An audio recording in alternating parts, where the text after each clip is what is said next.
ఈ సీజన్ కూడా pro kabaddi league season 11లో భాగంగా ఆప్షన్స్ జరిగాయి. అదే వేలం బాగా మంచిగా సక్సెస్ అయింది. కానీ కొందరి స్టార్ ప్లేయర్లకు మాత్రం చేదు అనుభవం ఎదురైంది. ఎందుకంటే ఆ స్టార్ ప్లేయర్లను ఏ ప్యాసింజర్ కూడా కన్నెత్తి చూడలేదు. అలా మిగిలిపోయిన 22 మంది ఆటగాళ్ళు ఎవరో ఇప్పుడు ఈ వీడియోలో తెలుసుకుందాం. మొదటగా మనము చెప్పుకోదగిన పేరు ఏదంటే రాహుల్ చౌదరి. ఫస్ట్ 6 సీజన్లు తెలుగు టైటన్స్లో ఒక స్టార్గా ఎదిగినటువంటి ఈ స్నోమ్యాన్ తర్వాత క్రమేపిన తన ప్రతిభ అనేది కోల్పోతూ వచ్చాడు. లాస్ట్ 2 సీజన్లో జైపూర్ పింక్ ప్యాంథర్స్ తరఫున ఆడారు. లాస్ట్ టైంలో కూడా ఎక్కువ ఛాన్స్ ఇవ్వలేదు లాస్ట్ సీజన్లో. కానీ ఒక్కొక్క టైంలో ఈ సీజన్లో ఒక ఛానల్లో చెప్పాడు, ఈ సీజన్లో మధ్యలో నేను రిటైర్డ్ ఇవ్వచ్చు అని. అందుకనేమో చాలా వరకు ఏ ప్యాసింజర్ ఇతన్ని కన్నెత్తి చూడలేదు. అందుకని ఆఫ్టర్ ఇది వేలం అయిపోయిన తర్వాత తన ఇన్స్టాలో ఓపెన్గా చెప్పాడు, ప్రో కబడ్డీ లీగ్ నుంచి నేను తప్పుకుంటున్నాను, అంటే రిటైర్మెంట్ ఇస్తున్నానని. నెక్స్ట్ మనం చెప్పుకోదగిన పేరు ఏంటంటే దీపక్ నివాసోడా. ఇతను ఒకప్పుడు మంచి స్టార్ ఆల్రౌండర్ పర్ఫార్మెన్స్ ఇచ్చినటువంటి రైడర్ అలాగే డిఫెండర్. తర్వాత కాలక్రమేపిన తన ఫామ్ను కోల్పోవడంతో ఏ ప్యాసింజర్ తిన్ను పట్టించుకునే లేదు. లాస్ట్ సీజన్లో కూడా అమ్ముడుపోలేదు. అలాగే ఈ సీజన్లో కూడా ఏ ప్యాసింజర్ కూడా పట్టించుకోలేదు. ఇంకా నెక్స్ట్ మాట్లాడితే సందీప్ నర్వాల్. ఇతను కూడా మంచి ఆల్రౌండర్. ఒకప్పుడు అటు లెఫ్ట్ కార్నర్లో మంచి డిఫెండర్లో కూడా ఉన్నాడు. కానీ ఇతన్ని కూడా ఈ సీజన్లో లాస్ట్ సీజన్లో కూడా ఏ టీం కూడా పట్టించుకోలేదు. ఇంకా నెక్స్ట్ మాట్లాడితే విశాల్ భరద్వాజ్. ఒకప్పుడు మంచి డిఫెండర్గా మంచి పర్ఫార్మెన్స్ ఇస్తున్నటువంటి విశాల్ భరద్వాజ్ లాస్ట్ ఇయర్ కూడా ఏ జట్టు కూడా తీసుకోలేదు. కానీ చివర్లో దబాంగ్ ఢిల్లీ ఒక ఛాన్స్ ఇచ్చేది. కానీ ఇతను సద్వినియోగం చేసుకోవడంలో ఘోరంగా విఫలమయ్యాడు. ఇతను ఆడినటువంటి మ్యాచ్ల్లో ఎక్కువ డిపెండెన్స్ పాయింట్స్ కూడా తేకుండా పోవడంతో ఈ సీజన్లో ఎవరు ఇతన్ని కొనుగోలు చేయలేదు. నెక్స్ట్ మాట్లాడితే రోహిత్ గులియా. లాస్ట్ సీజన్లో గుజరాత్ తరఫున ఆడాడు. ఇతను ఆడినటువంటి 16 మ్యాచ్లకు గాను 50 రైడ్ పాయింట్ మాత్రమే సాధించాడు. ఇతను క్రమేపిన ఇతను ఫామ్ కోల్పోవడంతో ఈ సీజన్లో ఎవరు ఇతన్ని పట్టించుకోలేదు. అంతేకాక next Abhishek Singh.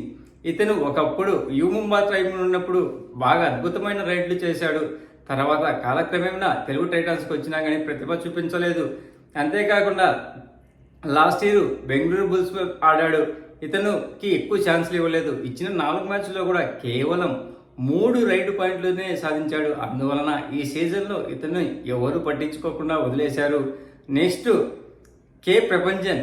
Last season Haryana తరఫున ఆడాడు. పెద్దగా ప్రతిభ చూడలేదు. ఇతను అంతకుముందు మంచి పర్ఫార్మెన్స్ ఇచ్చినటువంటి ఇతను లాస్ట్ సీజన్లో ఏమీ పర్ఫార్మెన్స్ ఇవ్వగల. అందుకని ఇప్పుడు ఈ సీజన్లో ఎవరు పట్టించుకోలేదు.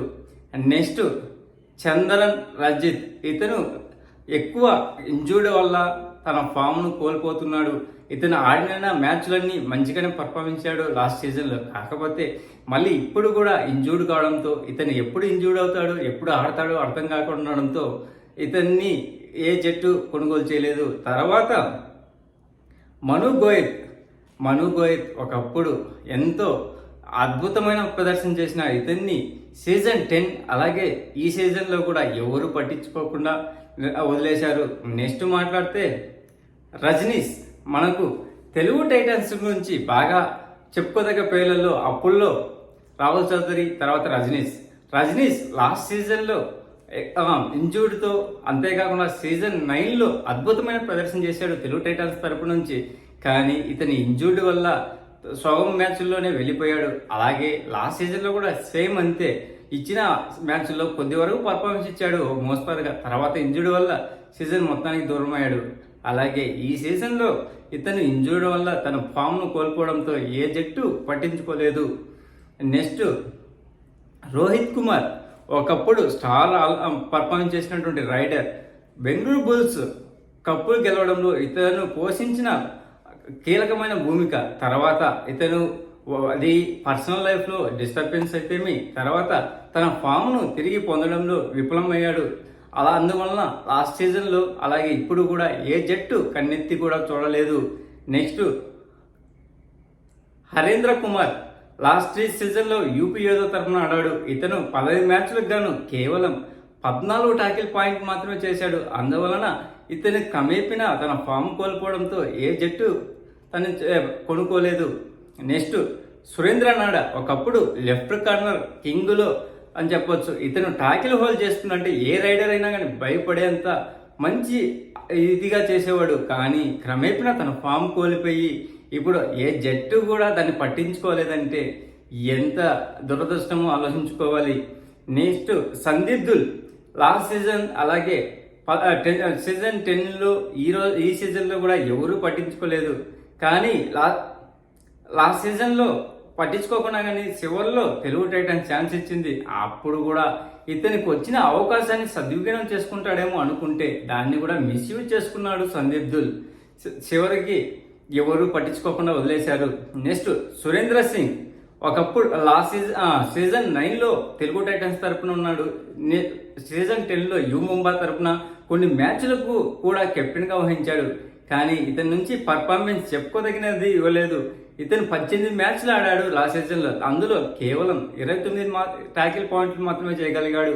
మిగతా ఘోరంగా ప్రయోజనంతో ఈ సీజన్ అంతా ఇంకా ఇతన్ని ఎందుకులే అని వదిలేసినట్టున్నారు. తర్వాత చెప్పుకోదగిన రైడర్ ఎవరైనా ఉండాలంటే రాన్ సింగ్ లాస్ట్ సీజన్లో బెంగళూరు బుల్స్ తరపున పర్ఫార్మెన్స్ ఇచ్చాడు. ఇతను 14 మ్యాచ్లకు గాను 25 టాకిల్ మాత్రమే చేశాడు. అందువలన ఈ సీజన్లో కూడా ఇతన్ని తీసుకుంటే ఉపయోగం లేదు అనుకున్నారేమో, ఏ జట్టు పట్టించుకోలేదు.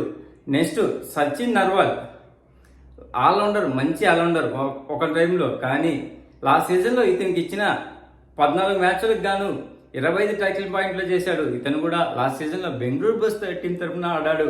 అందువలన ఇతనికి సద్వినియోగం చేసుకోవడంలో ఫామ్ కోల్పోవడంతో ఏ ప్యాసింజర్ దీన్ని పట్టించుకోలేదు.